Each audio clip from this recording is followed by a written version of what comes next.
Welcome back, everybody. Today we're going deep on this really fascinating proposed documentary series called Black Phoenix, The Rise of Resilience. Oh, cool. Yeah, and it's a pretty ambitious project, it looks like. Okay. It wants to, capture all these different challenges and triumphs of women of color in South Africa Mm. and, across different generations. Wow. So you can imagine, one minute we're seeing a woman who's, dealing with job loss during the transition to democracy in South Africa. Mhm. And then the next we're seeing someone who's rebuilding their life after getting out of really toxic marriage. Oh, wow. And then it's young graduates, who are dealing with sexism in the workplace. Okay. So it's all these very different stories, Right. but all connected by this common thread of resilience. Yeah, and that's what really stands out to me about this series is that it's not just going to be about showing the hardship. Right. It's about how these women redefine what success even means and find meaning in the middle of all this adversity. Mm. So it's not just, watching them struggle. Yeah. It's about understanding their inner strength and how they deal with the society that's shaped by all these, economic shifts, social stigma, and systemic biases. Absolutely. And, speaking of economic shifts, Yeah. the first film, Lost to Progress, Audrey's story, throws us right into this complex reality. Okay. Audrey is this woman who's suddenly, retrenched as South Africa is moving towards privatization. Gotcha. And you can almost feel the ground, shifting under her as she tries to deal with these, very real, very personal consequences of what's supposed to be this progressive economic change. Yeah, it's kind of a stark reminder, isn't it? Mhm. How these huge shifts that are often, presented as progress can actually have a really devastating impact on people and communities. Right. And what's really striking in the script is how they explore Audrey's mental health. Oh, interesting. Yeah, the filmmakers actually use visual symbolism to represent her mental state getting worse. Her home literally gets darker as her anxiety grows. Wow. And it really drives home the point that in a society where there isn't a lot of support, Yeah. she's left to deal with these feelings of failure and isolation by herself.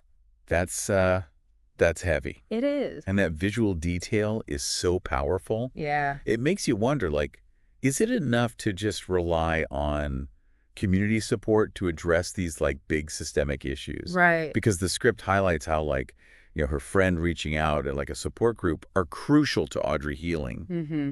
But it makes you think, where are the bigger safety nets? Yeah. Shouldn't there be more resources, to help with the mental health consequences of losing your job and economic insecurity, Absolutely. especially for people who are already marginalized?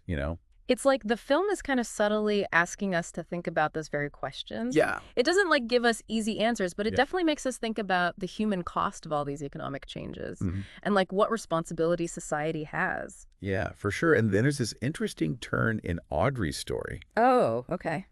So she eventually, rediscovers her self-worth, Uh-huh. but not in the way you might think. So. So instead of finding a new job like the one she lost, she starts volunteering, Interesting. tutoring young children. Okay. And it's not just about, finding any kind of purpose. Right. It's about this woman who's had her whole world turned upside down. Yeah. And she's now figuring out what success and fulfillment mean for her on her own terms. Yeah, I see what you mean. She's not just bouncing back to how things were before. Mhm. She's creating a whole new path, Yeah. one that's about community and personal connection. That's cool. And it challenges us to think about what really matters. Yeah. You know, Yeah. is it about climbing this ladder of success that someone else made? Right. Or is it about finding meaning in things that society often overlooks? That's a good question. You know? It is. Now, the second film, From Ashes to New Roots, Manfo's Journey, takes us in a totally different direction. Okay. But with that same idea of resilience, underneath it all. Okay. So imagine this woman who's had a life full of hardship, Mm-hmm. like a toxic marriage to a corrupt official. Wow.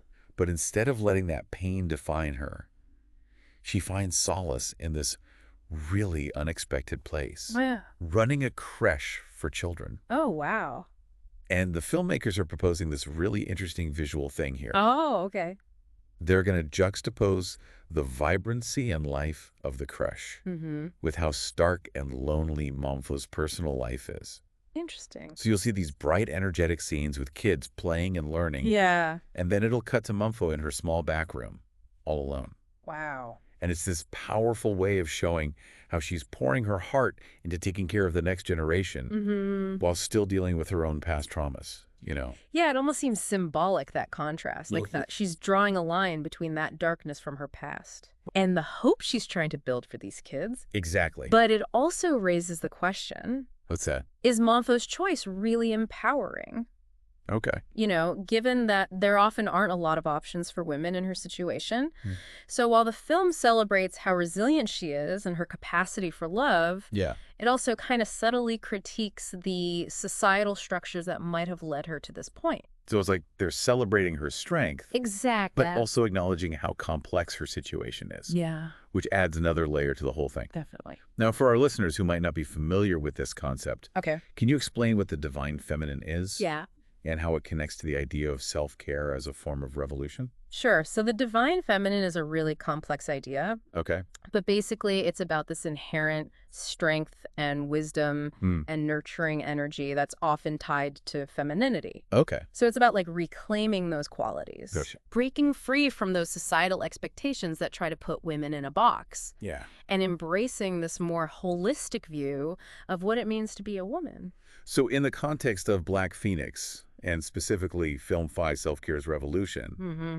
the divine feminine becomes like this powerful way to look at these women's journeys. Exactly. It highlights how self-care, especially for women of color, Yeah. who often carry the weight of so many burdens from society, Sure. can actually be a radical act of resistance. Wow. It's about prioritizing your own well-being, Mhm. setting boundaries, and recognizing that taking care of yourself isn't selfish. Yeah, It's essential for survival and for making real change. that's powerful.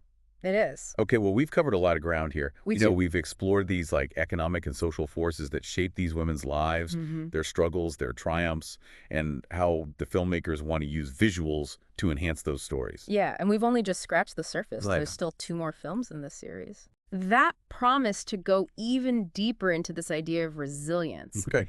each one offering a unique perspective on what it means to thrive when things are tough. You've definitely piqued my curiosity. What else is coming up in these next 2 films? Yeah.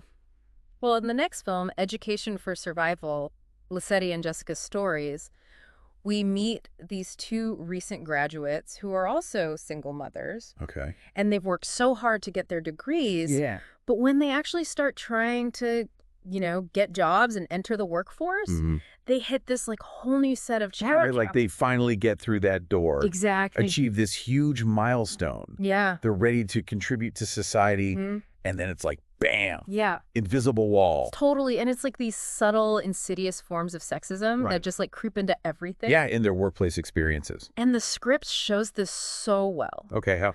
So Lissetti, for example, goes to this job interview. Mm-hmm. And the interviewer is totally focused on like her appearance, making all these inappropriate comments. It's so frustrating. I know, and it's like Yeah. the classic example of how systemic bias plays out Right. in these like everyday interactions. Totally. And then there's Jessica. Right. Who's dealing with pressure from her manager. Oh, what kind of pressure? Like he's hinting at a promotion, Uh-huh. but with all these strings attached. Oh, so it's like a... Yeah, like a Faustian bargain. Oh, wow. You know, compromise your integrity to get ahead. That's awful. It is. And it's heartbreaking Yeah. because they're both in such vulnerable positions. Right. They're trying to provide for their kids. Exactly. And the system is like forcing them into these impossible choices. Yeah, and that's where this idea of resilience Mhm. becomes even more complex. Okay. It's not just about overcoming obstacles out there in the world. Yeah. It's about dealing with these like inner struggles. Right. Those moral compromises. Exactly, the things that can really chip away at your sense of self. And the script doesn't shy away from how emotionally draining that is. No, it doesn't. You see their frustration, their self-doubt, Yeah. those moments where they're tempted to just give up. But they don't. Right. And that's what's so inspiring. I know, it's amazing. So Lissetti uses her own experiences Mm-hmm. to start a tutoring service, Oh, cool. focusing on empowering kids in her community. Awesome. And Jessica finds her voice as a freelance writer. Okay.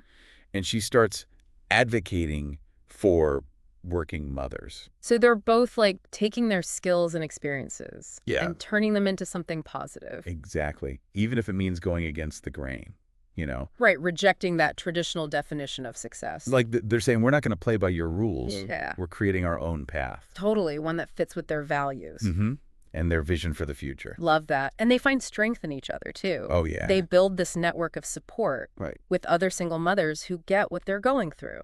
It speaks to the power of community, right? Absolutely. Women supporting women. Especially when the system is so stacked against them. For sure. Now let's shift gears a bit. Okay. To the fourth film, The Foundation Builders, Women Vendors. Okay. This one takes us into the world of the informal economy. Interesting. You might be surprised by how important these women are. Really? In what way? They're the backbone of their communities. Okay. Running these small businesses, selling everything. Like what? Homemade food, traditional remedies, clothing. Wow. They're entrepreneurs, caregivers, community leaders, all in one. That's incredible. It is, and the script talks about how the film is going to capture the energy of the marketplace. Oh, The colors, the sounds, the hustle, yeah. all these women working so hard, often without much support or recognition. And it reminds us that economic empowerment doesn't always look like, a corner office Right. and a fancy job title. Exactly. It can be about building something from nothing, using your skills and your smarts to meet your community's needs. I'm struck by the contrast between these women vendors Yeah. and the young graduates we talked about earlier.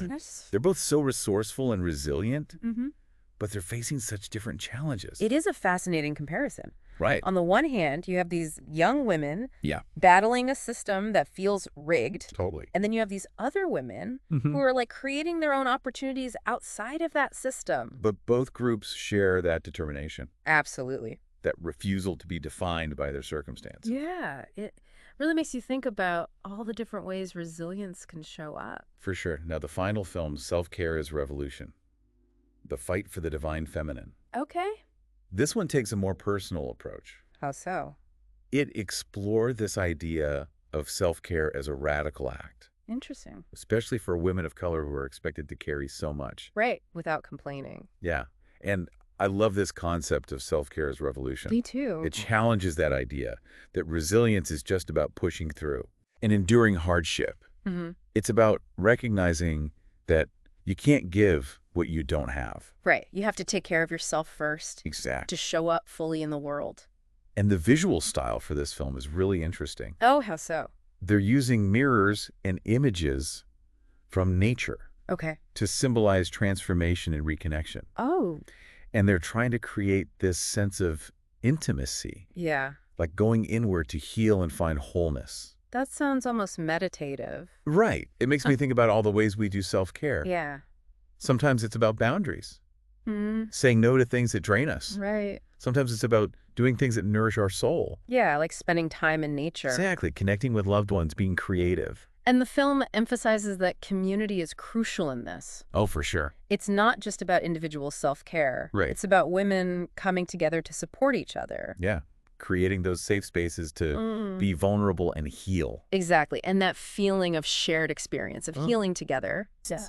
That seems to be a theme throughout Black Phoenix. It does. It's not just about individual journeys. Right. It's about recognizing that we're all connected. And that makes it so powerful, right? Absolutely. It's like the series is saying you're not alone. Yeah. We're all in this together. And together we can rise. Exactly. And that's what they do They rise. in ways big and small. Mm-hmm. They show us what resilience really means. Yeah. It's not this one grand act. Right. It's a constant process of adapting, innovating, and connecting. It's amazing how Black Phoenix weaves together all these individual stories to create this bigger narrative about resilience, Yeah, it's like we're looking at resilience from all these different angles. Mm-hmm.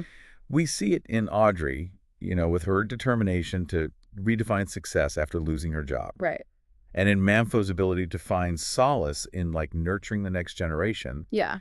And then Lissetti and Jessica's refusal to compromise their values. Mm-hmm. And the resourcefulness and community spirit of the women vendors. Yeah. And finally, in that radical self-care that the women embrace in the last film. What strikes me is that resilience isn't always about these huge, grand gestures or overcoming impossible odds. Right.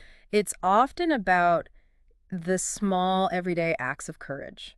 Yeah. Like those moments when you choose to put your well-being first, or to speak your truth, Yes. or to connect with others, Yeah. or to find joy even when things are tough. And those little acts can have a big impact. Right. They can inspire others and make the whole community stronger. Exactly. Like, think about how Audrey's choice to start tutoring, Yeah, it not only helps those kids she's teaching, right. but it could also inspire the other women in her support group Mm-hmm.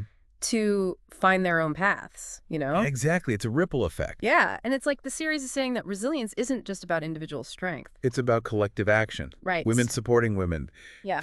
Communities coming together to make a fairer world for everyone. And it really makes you think about, like, what success and resilience really mean, you know? Yeah, what does it actually mean to thrive in the face of adversity? Right. Is it about reaching a certain status or having a lot of money? Mhm. Or is it about something deeper? Yeah. Something that connects to your values and what a meaningful life means to you? I think Black Phoenix is saying that true resilience comes from recognizing that we're all interconnected. You know, we're Mhm. not alone in our struggles. Right. And by helping each other, Yeah. we can build a world where everyone has a chance to rise and heal and reach their full potential. As we wrap up this deep dive, I'm feeling so hopeful and inspired. In your, These women's stories remind us that even when things are really hard, yeah. the human spirit can still be so strong and creative and compassionate. It's incredible, and it leaves us with this really powerful question to think about. Well, If self-care is a revolutionary act, yeah. what can you do today to reclaim your own sense of peace and power? Mm-hmm. How will you nurture your own resilience? And how will you help build a more resilient community? It's something we should all be thinking about. Absolutely, because these stories aren't just about their individual journeys. Right. They're a reflection of what it means to be human. Yeah. They show us how powerful we can be when we face adversity and try to build a better world. So well said. Thank you for joining us on this deep dive into Black Phoenix, the rise of resilience. It's been a pleasure. We encourage you to check out this amazing series when it's released. You won't regret it, It's a journey that will stay with you long after it's over. for sure. Until next time, keep exploring, keep questioning, and keep embracing that journey of resilience in all its forms.